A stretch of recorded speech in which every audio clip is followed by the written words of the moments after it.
Marbella with Him and Her are proud to be sponsored by the friendliest bar in San Pedro, the Hogan Stand. The place for amazing food, live music and sport, karaoke, quizzes, and a welcoming smile. Why would you want to go anywhere else?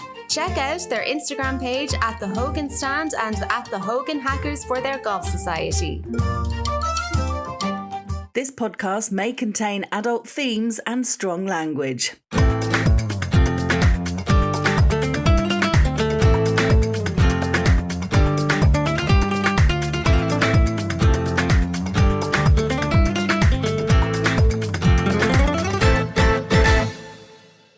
Hello and welcome to Marbella with Him and Her, brought to you by the Hogan Stand. He is PJ Lopez and she is Hannah Murray. See, I didn't say the number of episodes. I was just waiting to jump in. I know. So do you think the next one we should mention is 150?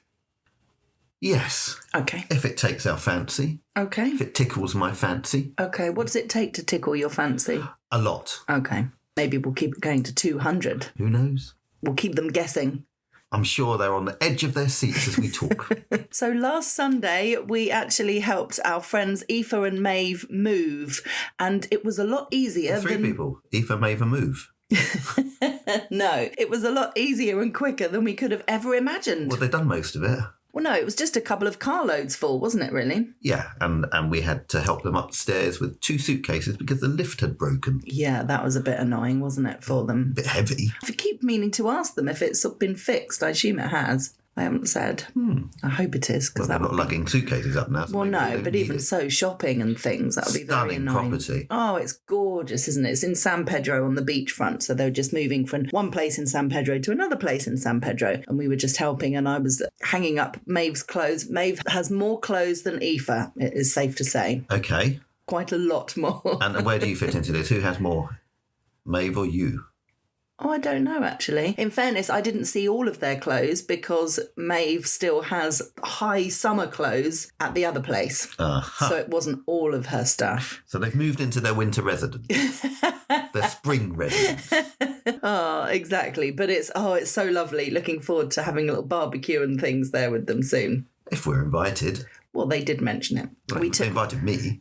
No, they were on the list. No, of course they were. We took round a couple of bottles of cava, which we drank straight away. Well, I left you to it, to be fair. Yeah, thank you. I knew We it was ordered going to be a pizza. very girly afternoon. It was nice. It was lovely to catch up with them because we'd just been away in the UK, hadn't we? So it was nice to come home to friends and beautiful weather. We really came home to nice weather and made us feel very lucky and blessed coming home to where we live. We love going away, particularly exploring new places. But we love even more coming home. Yes, well, home is a beautiful place, that's why. Definitely. And we love where we live. We love our friends. I love that my dad lives here. We love our jobs. So we've got a lot going on. I love watching Crystal Palace. You could do that anywhere, to be fair.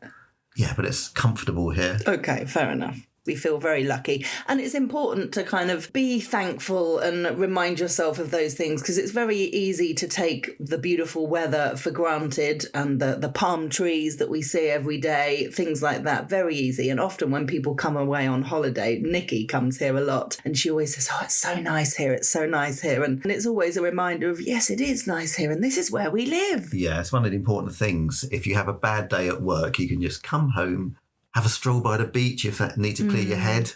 And it just makes everything seem so much better, doesn't it? Yeah, definitely. So there was a big story that we mentioned on the podcast last week about Punch, the monkey. Oh, don't punch me. That was rejected by his mother, wasn't he? And bullied by other monkeys. It was incredibly sad. You did a really lovely post on the San Pedro guide and an AI picture of Punch with Yeah, it took a couple of goes because I said, use the viral sensation Punch the monkey with his cuddly toy. And the first image came back with a cuddly toy as a duck.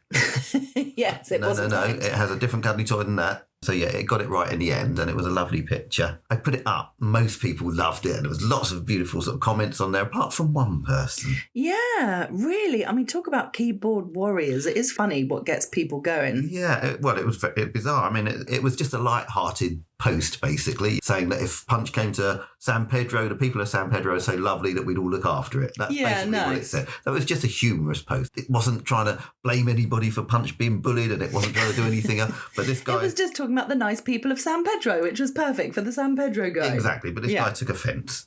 And he basically said it would be better to focus on the animals that are already there and that they get better conditions. For example, the donkeys. There are still many who suffer. So, okay. So I did reply to him, very politely, I might add, as well. So I said to him, there are a few donkey sanctuaries here that do great work, as well as a number of private foundations and individuals. What some animals go through here and in other countries can be vile. So let's not confuse a light-hearted post with us not loving animals.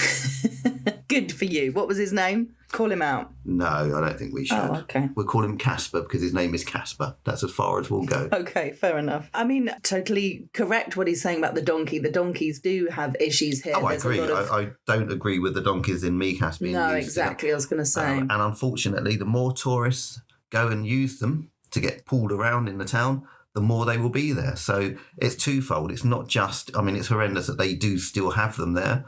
But if tourists didn't say, oh, let's go and ride a donkey in Mikas, then there wouldn't be any demand for them, and then they'd be able to live a normal life. I think it takes a while to filter through for some people what is cruelty in terms of animals and entertainment, because even with SeaWorld and things like that, for many, many, many, many years, it was totally normal taking your kids, taking your families to the zoo, taking them to a sea life centre, taking them to the circus where animals were being used. All these things were perfectly normal practice for years and years, and it's only been in the last, 20, 30 years maybe, that a lot more has been coming out about how a lot of these animals are treated and that it's not okay to keep a massive orca whale in a freaking swimming pool in a sea life centre. Colleagues. Not colleagues. That means they work together, but you know what I mean. Yes. No, it's not nice. But we went to, where was the zoo we went to? Down Castellar. So that's a different type of zoo. They have lots of different animals there, but it's all about animal welfare. And they rescue animals and bring them in when they've been mistreated in other zoos and things like that. And just as an example, the monkeys there, they've built, like, I don't know how to describe it.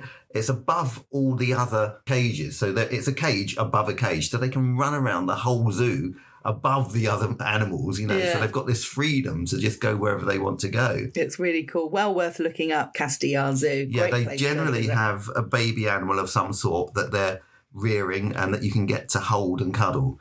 So might be a baby tiger. For us, it was a baby monkey, wasn't it? It was a baby monkey, yes. Yeah. Yes, which was like very clinging. It was like, it was just like a little baby, really. Yeah, very cute. But they often have little baby tigers and things that you can cuddle. So, yeah, very, very well worth a visit. But yeah, elephant rides and things like that have become more and more controversial over the years. I remember when I was a kid, I think it was in Longleat or something, I went to some park and rode an elephant, and it was perfectly normal. But now it's very much frowned upon, particularly in India and Asia. A lot of the animals aren't looked after properly. You can go to specific sanctuaries in these countries where they really do look after the elephants. Well, you get to wash them and care for them and feed them and all that sort of thing. But... Exactly, but it's well worth doing the research to make sure you're going to the right kinds of places. So yeah, with these donkeys in Mikas, for example, there's been a lot of local campaigning for many, many years to ban the idea that humans can ride these donkeys. Donkey taxis, they're called. Yeah, and I saw an article the other day that said, should there be a weight limit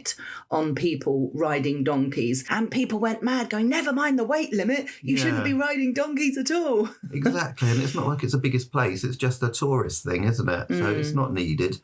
I mean, they still have the horse and carts, the Old Town Marbella still have that. And that's also not good. I mean, at the height of summer, they're standing there just like literally in this hot sunshine. Horrible. And the same with the donkeys. I mean, they have, I think, improved the conditions of where they go, but even so, I think there's still a lot that die each year through heat exhaustion. Exactly. I mean, circuses have stopped it. You don't get the animals in circuses now. Exactly. You don't get a lion tamer or the elephant's been prodded to do tricks or anything now. No, it is changing. I guess some people will be more exposed to it than others. If you've grown up with it, there will still be people that think, I must take my kids to the zoo without thinking there's anything wrong with it, because that's what they did when they were brought up. But yeah, it's worth doing a bit of research into animal care, definitely. I had a few interesting guests on this week that I wanted to mention. There was a guy called Zack Rogow who'd written a book. When the press release was sent through to me, I looked at it and thought, oh my God, because the title is quite shocking. But then when I looked into it, the title's meant to kind of grab your attention and it's not as it sounds. So the title is The Kama Sutra for Senior Citizens and Other Poems on Aging. Right, I do not want to see pictures of that. No, well, he made it quite clear it is not a sex guide for senior citizens. Okay. It's a collection of poems about dating in later life. So the guy whom I interviewed, who'd written the book, was with the same person for 35 years and then found himself single. I'm not sure whether they got divorced or whether his partner died. It didn't kind of seem relevant for the interview. So he was finding himself, dating for the first time in many, many decades. And it was interesting talking about it with him. He said, you kind of forget what you're supposed to do, what you're supposed to talk about, what you're not supposed to talk about. Interestingly, I've seen a lot of posts coming up recently. I don't know why I'm being targeted with this, by the way. Mm-hmm. And it's about what you should not ask people the first time you meet them. Okay. And there was two things I can remember. One is not to say, how are you? It's like literally it's a no-no. Right. And avoid the weather. Okay. Yeah, Brits are screwed then. Yeah, but that was two main things that it said. It said it's just like a lame sort of way of opening a conversation. Which we do all the time. Hi, how are you? Hi, what's the weather like? Yeah. Great weather, isn't it? It's literally the opening for all conversations. So I've got a thing that we should do. I'm going to start putting up profiles on Tinder and everything, and I'm going to date again so that we've got some content to talk about. Why are you looking at me like that? Because we are married. Well, no, you can't put that on Tinder. Otherwise I won't get any dates. I don't want you dating. But it'd be great content. Okay, I'll do it too then. No, it's my idea. I see. No, that's not going to happen. Anyway, we had a really interesting chat about dating in older life, and he came up with some really interesting things. So I said, obviously thinking about my dad and Sheila and how lovely it is for them that they're doing lots of travelling and exploring together, and that's really nice. And I said to him, it must be nice to have a companion to travel with and things like that. And he said, yeah, it's great, but sometimes it doesn't always work out. And I said, oh, what do you mean? And he said, well, just as an example, because I said you've got a whole life that you've had with somebody else to share with them. When you first start dating someone, you're catching up on stories about your life and things, which is always nice. And he said that he'd always wanted to go to Vienna. And he said he said to his new partner, oh, I'd love to go to Vienna. Can we go to Vienna? And she was like, oh, no, I've already done Vienna. No, I don't want to go to Vienna. Oh, yeah, I suppose that could be an issue. Yeah, he said that can sometimes happen. Obviously, the person that you're now dating could have been to all these countries that you've really wanted to go to and not want to go. Yeah, I mean, I think we're okay because I want to go to Greece and you want to go back to Greece. Yeah. Because you spent a lot of time there. So I'd love to see the places that you visited when you were there and you know a lot about it. Exactly. And that's the thing. You spent a lot of time in the south of France with your ex-partner. And I've been to the south of France once when I was like 5. So I don't remember much about it. So we did kind of say when we first got together, it wasn't like on the top of our list because obviously you have a lot of memories there with your ex, which is fine. But now we've been together almost 10 years. It would be great to go there together. And I'd love for you to go, oh, this is a great restaurant and it'll be really nice. If they're still there. Well, if they're still there, yeah. Petit Joseph, I remember, was one of the name of the restaurants in Saint-Tropez. Okay, Petit Joseph. I wonder if that's still there. Is Joseph Petty? No, there was a big Joseph and a small Joseph, so the Petit Joseph was a smaller one. You made yourself laugh. I thought that was funny. Come on. I'm gutted you didn't. Well, if it was funny, I'd laugh. You are laughing, but you're laughing silently, so people on the podcast don't think that you found that funny. It wasn't funny. It was, you know it. Another guy who I interviewed, this was epic. I mean, what a guy. His name is King Moore. His name is King Moore. His name is King Moore. And I said to him, is your name actually King or is that your stage name? And he said, no, it's actually King. And apparently his parents couldn't decide on what to call him and they called him King. And he is destined. I think I've read about this. He's Chinese descent, isn't he? And his first name is Fu. Fu King. Oh, that's rude. See, you're not funny either. I can hear them all laughing. Oh, out there. can you? So King Moore is just 10 years old. What? He is a singer, rapper. He went on America's Got Talent when he was 9, and he performed his own rap song that he wrote when he was 5.5. Yes, you heard that right. If it said motherfucker in the rap, No, I'm it gonna be didn't. very, Stop very it. worried. You can't. I'm bleeping that out. You can't say that. What he's doing is insane. He's created his own foundation. He loves trainers. You know, he's trendy into his fashion. He's got a stylist at the age of 10. And he is basically, he wants to make the world a better place by bringing people together through music. That's a nice thought. I know, a really nice thought. And I have to say, he said something that I just thought how beautifully naive and simple it sounds. So he said, every day my mum turns on the television to watch the news and it's all negative. It's war, it's people fighting, it's people being killed. And he said to me, you know, why can't people just talk to each other? Why can't people just sit down and talk? And If only.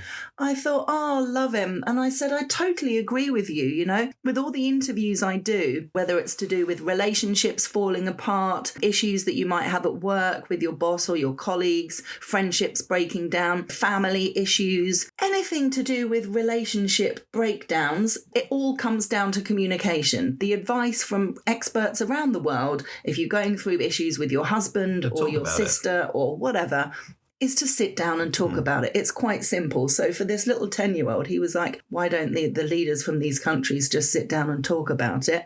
And it's absolutely bloody true, isn't it? We were watching the news a second ago. That's the oh, problem. Of course. And that's what he isn't seeing, because he wouldn't have experienced that at that age. All the other things behind what's going on, the super wealthy that want to become even wealthier, and big oil giants that want to control how much people can use, and all those sort of things. I mean, in the last couple of days, we'll talk about it in a bit, but we've obviously seen we've seen that in action, haven't we? Yeah, war starting in the Middle East. Literally before we started recording this podcast, we were watching the news, and somebody quite high up in Iran was being interviewed, and they said to him, have you not picked up the phone to speak to President Trump to talk to him about this? And he kind of avoided the question, as these people do. But, you know, it is a basic question. If the two leaders from both countries, or people high up from both countries, can talk about it, then maybe things don't have to escalate so far. Yeah, again, what I just said, there's other things behind the scenes, because they were meant to be in diplomacy about it. We won't talk about it now, we'll come back to it, but there's so much to say on this subject. But not that we're going to sit on one side or the other, we just have our opinion. I'm with the person you interviewed. Why can't people talk? Yeah. And why do people have to go to war? You know, in this day and age, it just seems insane. Even Ukraine still being occupied, I think is the right word, by Russia illegally. Not right. No. Completely changing the subject, you had a pizza party at work this week. I did. So the pizza oven that we told you about in a previous episode that I was given when I left the board, I think I was so happy that I went that they bought me a present. The ITS, this is the World's International but it's a great pizza oven. It's not huge, so it's quite portable. The only way I can describe it is it's like a big sandwich toaster. Yes, but round. But round. And it doesn't squash the sandwich either, so there's lots of room in there. But it has a big sort of element in the lid and a stone base that heats up. So it actually heats up to about 400 degrees. So I took it into the office, and I'd already said that we'll have a pizza party that day. So everybody bought pizzas. And I was just there like a conveyor belt cooking pizzas. They took 2.5 minutes each to Amazing. They were really impressed how quick it was, weren't they? Yeah, amazing. So yes, we did that last week. And you took a couple of pizzas in from Lidl. You were excited to see the new Lidl in San Pedro? Yes, well, I had a brief look when we went on the way to work. So it wasn't my proper visit to Lidl at that stage. Okay. And I bought a artisan pizza, yeah. Bloody horrible. Yeah, it wasn't great, was it? You said it was very doughy and not much topping. So I put it in the same amount of time to cook as the others, and it just came out like dough. Wasn't much about it at all. So artisan, not always the best. No, I ate one slice and left it. So I've got to mention, on Monday morning, I was excited to go to Lidl, and you were saying on the last podcast, I think we should make Lidl our main supermarket now because it's closer and it's cheaper than Mercadona. And I was like, yeah, fine. But there are still still things that we need to get from Mercadona. And also, you've been saying, I really want us to go back to the fruit and veg shop in the centre of San Pedro because a lot of it's organic, a lot of it's local, and it's really cheap as well. So I was like, yeah, I'm on board with that. So Monday I went to all three. I went to the fruit and veg shops, spent about €25, 2 big bags of fruit and veg, which was great. I then went to Lidl and got as much as I could from the list. Loved the new Lidl. It was great. But then I had to go to Madonna. Then I had to go to Mercadona to get everything else on the list. And it took me over 2 hours. I was like, I'm not doing this every week. No, what I did say, don't do it all in one go. We'll have different days for doing different things. Yeah. Not sure how practical that is, but Very. Yeah, okay. Okay, fair enough. I wanted to mention because it did make me laugh. Thank God I checked it before playing it on air. So there's a new film called, well, not that new, but I Swear it's called. It's a true story of a guy who suffers from Tourette's. And it was much talked about at the BAFTA Awards because the lead actor won Best Actor at the BAFTAs, beating a lot of like giants like Ethan Hawke and Leonardo DiCaprio. He couldn't believe that he won. And there was a lot of controversy at the BAFTAs because the guy with Tourette's was on the front row with a microphone in front of him, and 2 Black American actors were presenting awards. And this guy with Tourette's said a racial slur on the microphone, which was obviously incredibly inappropriate, but he's got Tourette's. He cannot control it. That's the whole point. I said to you, the irony of this is that he's winning Best Actor for portraying and showing the difficulties someone with Tourette's has about saying inappropriate things. And then he said an inappropriate thing because he has Tourette's, and everyone was up in arms about it. It's ridiculous. It's just like, hang on, you've just missed the whole point of this. Since saying it, he's actually said that that's not how he is as a person. It's just what came out of his mouth. It goes through your head and it comes out. Yeah. He has no control over it. So he's apologised on that behalf. And a lot of people actually feel sorry for him. Yeah. The fact that it was made such a big thing. But I mean, come on, guys. The whole film is about that. The issue is, I think it was the BBC, but don't quote me on it. Did it go out on the BBC? Yes, and they didn't edit it because it wasn't live, and they edited other things out of the awards ceremony, but not this. So it's totally their fault for keeping it in. Yeah, they're not having a good time at the moment, the BBC, are they? No. Anyway, I wanted to bring this up because every week there's an art, film and theatre critic, Richard Fitzwilliams, who comes on my radio show and does a couple of film reviews, talks about some new films, and we discuss it and he marks it out of 10. And this week, I Swear was one of the ones he was talking about. And when he sends earlier in the week the 2 films that he's going to talk about, Alan T, one of my colleagues, edits the trailers for me to play on the show because he then talks about it on his show, Director's Cut. And a couple of times over the last year, I don't check the edited trailer that he's done. I just play it on air. And a couple of times there has been a swear word and I've been like, oh my goodness, I'm so sorry for that. So the fact that this was about Tourette's, I thought I absolutely need to check because I watched the full trailer on my computer before doing the interview, so I knew a bit about the film. And the trailer, it looks brilliant. I really, really want to watch the film. But as you'd expect, the trailer is full of swearing because the film is full of swearing. Yes, exactly. So I was really nervous as to whether he would have edited this trailer correctly. So I listened to it like moments before I was doing the interview. And obviously with all the swear words edited out, it didn't make as much sense, to be honest. But there was something left in, and I'm very glad I checked it because I then didn't play it on air. What was left in was the guy saying, "Cock in my hand!"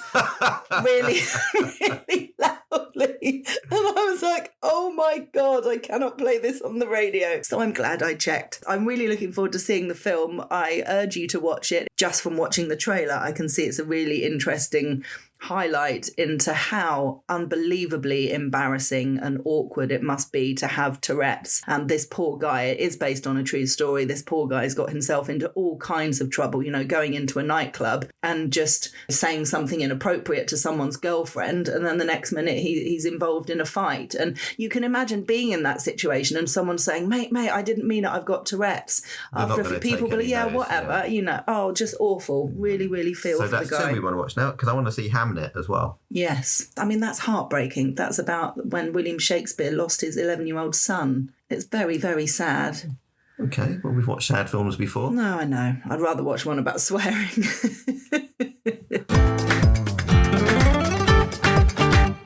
I did Zumba on Friday morning and I loved it. It was a real empowering women vibe. There were lots of women in the class, all different ages, sizes. It's mostly Spanish. And it was really great. There's a bit where she gets us all to stand in a line and we're kind of doing this salsa-y move, and then we turn to the right and all tap each other on the shoulder and then do another little dance, turn to the left and tap each other on the shoulder. And everyone's smiling and laughing and it's so nice. Are there any men in that class? No. Although a guy who works in the Supera gym did actually come in and take one of the dances. He was really fun. So yeah, he came in and did a dance. I'd be rubbish at that because my coordination, when they say turn and touch somebody on the shoulder, that's the easy bit. You have to copy choreography. Turn the wrong way and stuff because I find it difficult because they're facing you generally, so it's the opposite way to what you do. So you're in front of a mirror. Okay. So the key is what I do is look in the mirror at the woman as opposed to looking at the woman. I'm looking at her in the mirror, and then good idea. Yeah, it works quite well. Local knowledge. You see, Dad and I went to Hustle and Flow again for breakfast, and it was quite funny. He said, I'll have what she's having. I'll have what you're going to have. And I wanted one of my favourites, which is Morning Glory. So it felt very weird that me and my dad are ordering a Morning Glory. Yeah, and you can't actually ask him if that's what he wants because that'd be even weirder. Yeah, Dad, do you want a Morning Glory? Oh, very weird. Yes, saying it out loud. Anyway, it's really nice if you go to Hustle and Flow. They're basically 2 sweet potato rosties with smashed avocado on top and a poached egg on top. Very really nice. Yummy. On Friday, I did something I've never done before. I went to the ballet. You did. Friday evening, you went to see Swan Lake. Yeah.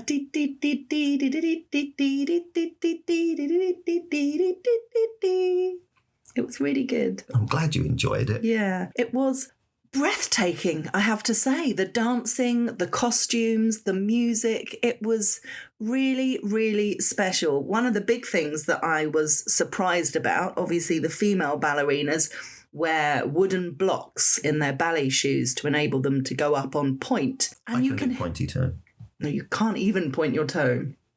Can point at my toe. Yeah, you can do that. But the noise that these wooden blocks make on the stage is quite a lot. And we were quite far back where we were sitting. And you'd expect, because they're obviously very dainty and very light, these women. So they're not like heavy-footed.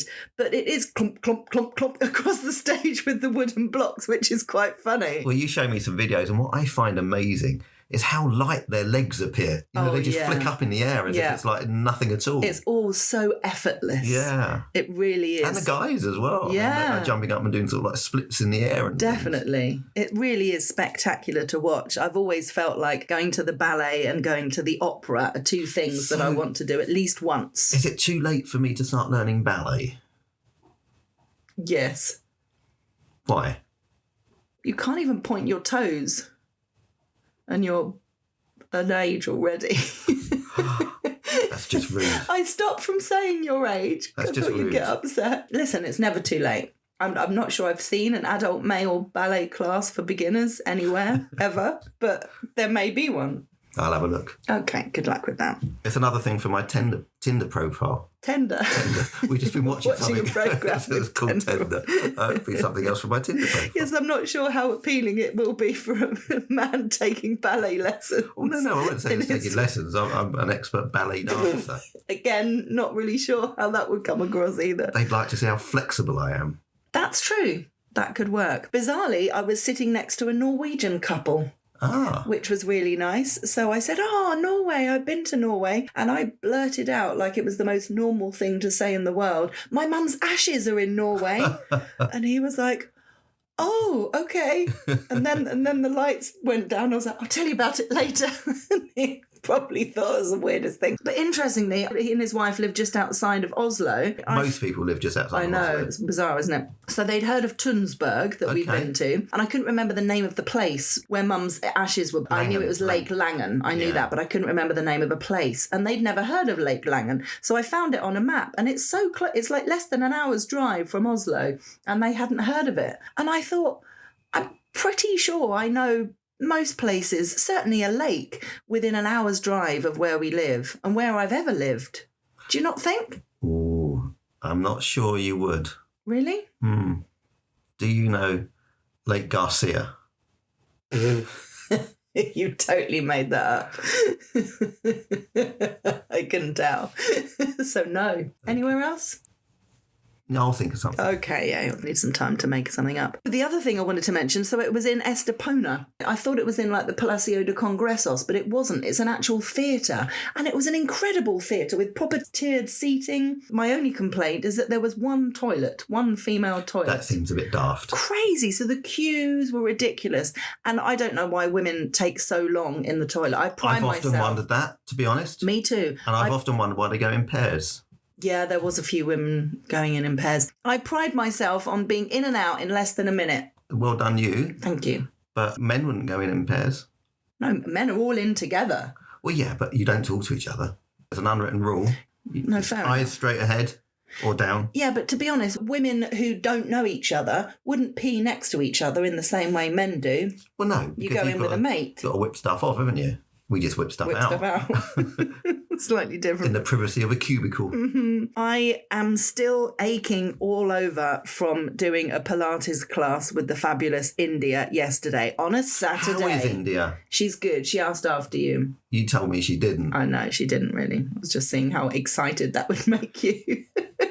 She is doing classes at Icons, which is an incredible gym in Marbella. It was the most beautiful, aesthetically pleasing Pilates studio I've seen. It was stunning. I know. And I put a picture up on social media and said, like, what a beautiful place to die. Because she did pretty much kill us. It was really hard. Well, yeah, but that's what you've got to pay for. It was really Every time good. you say you're aching, I keep saying good. It shows That's that fine. your money was well spent. Exactly. Shows I really went for it. Saturday was Andalusia Day. Dia de Andalusia. Exactly that. So at the Urban Chai quiz that I hosted on Saturday night, I decided that the wild card round would be all about Andalusia. And most people did really well, including yourselves, but not naming any names. I mean, listen, I don't speak fluent Spanish and I've lived here over 20 years and I think that is horrendous. It is horrendous. So that's my thing. But there were people at the quiz who have lived in Spain for a similar amount of time and thought that Malaga was the capital of Andalusia. Oh, no, the capital of the Costa del Sol, Sevilla. Sevilla is the capital. And there's one that I'm really annoyed that we got wrong, which was the biggest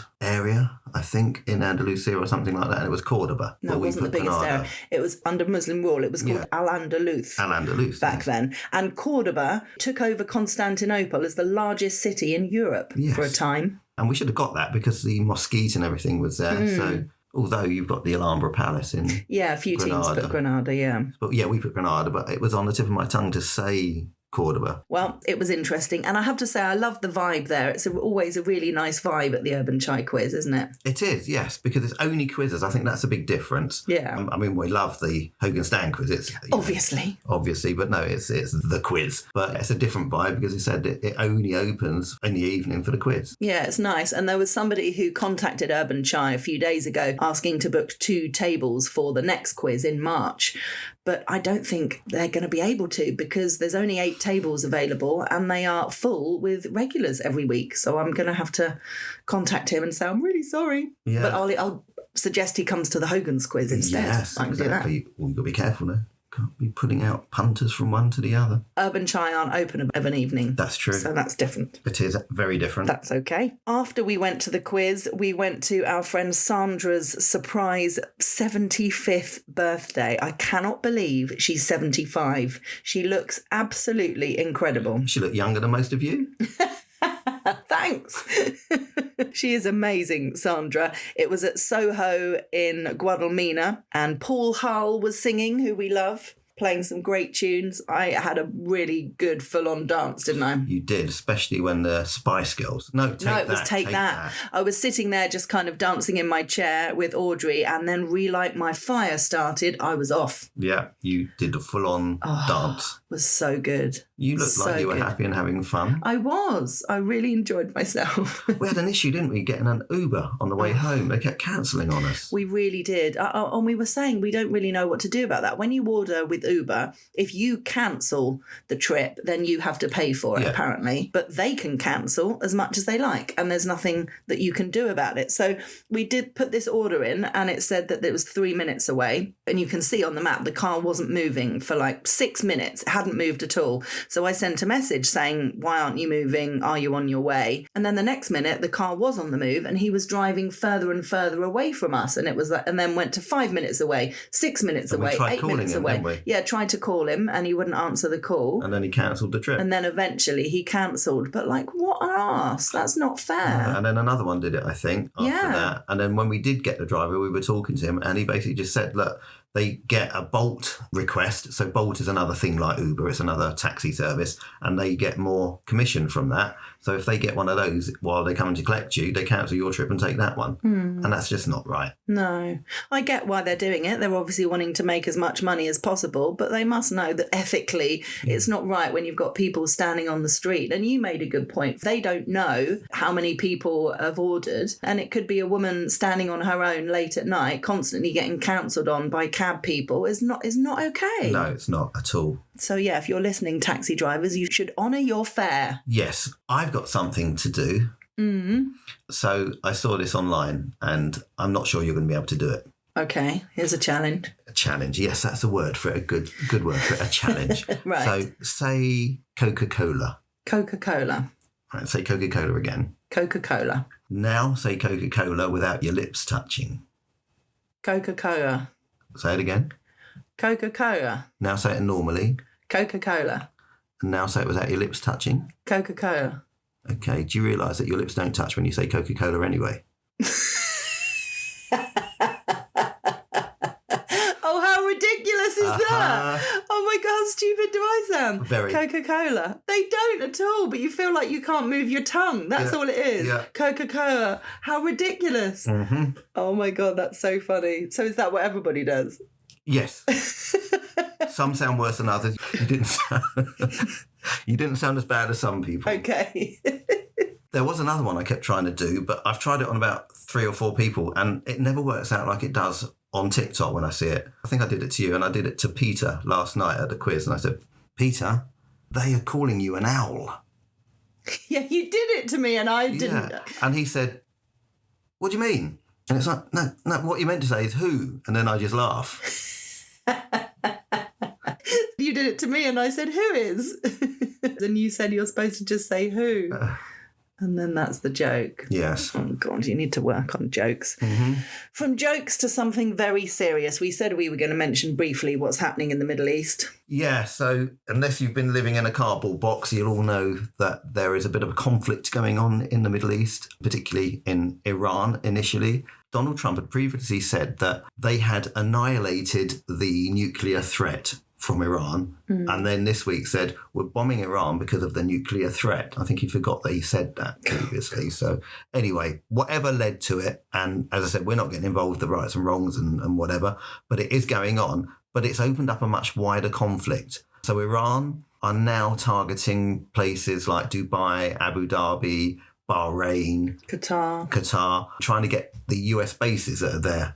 And potentially just indiscriminately bombing as well, which is also awful because they're not in the conflict. But they did say that if they were attacked, they would do that. And that's what they're doing. Dubai in particular has quite a close affinity to Marbella because a lot of people in the old days that used to be in real estate here have gone to Dubai and now have businesses in Dubai, live in Dubai. A lot of people travel to Dubai now, especially from Marbella.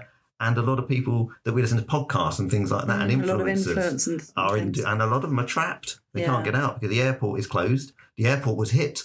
So, yeah, they are there indefinitely at the moment. There's no flights. The point I made to you was what happens if they're in like a 5-star hotel that's like £1,000 a night, which is probably cheap for Dubai, to be honest, and they get trapped there and can't go. Where do they stay? Does a hotel put them up for the rest of the time? I did see Abu Dhabi themselves put out a post saying, if you are in a hotel and you are trapped, you will continue to stay in that hotel at their expense, basically. Yeah, good. Which is good. But I haven't seen anything like that come out in Dubai. I mean, I'm assuming that's the case. I would have thought people would have got in touch with the media and there would have been quite a bit of scandal if people were left stranded and have to fork out extra money. But there's a lot of people stranded at the airport. Dubai is also a change point, isn't it? So you flew to Dubai. When you were going to India, you flew to Dubai, changed at Dubai, and then went on to India. So, yeah, there's a lot of people that are sort of were doing that because I think a lot of places on the way to Thailand stop at Dubai as well. Well, going to Doha in Qatar. Yeah, and lots of different a lot of places in the Middle East are stop-off points to Asia and Australia. So a lot of people haven't been able to go on their holidays because it's been cancelled.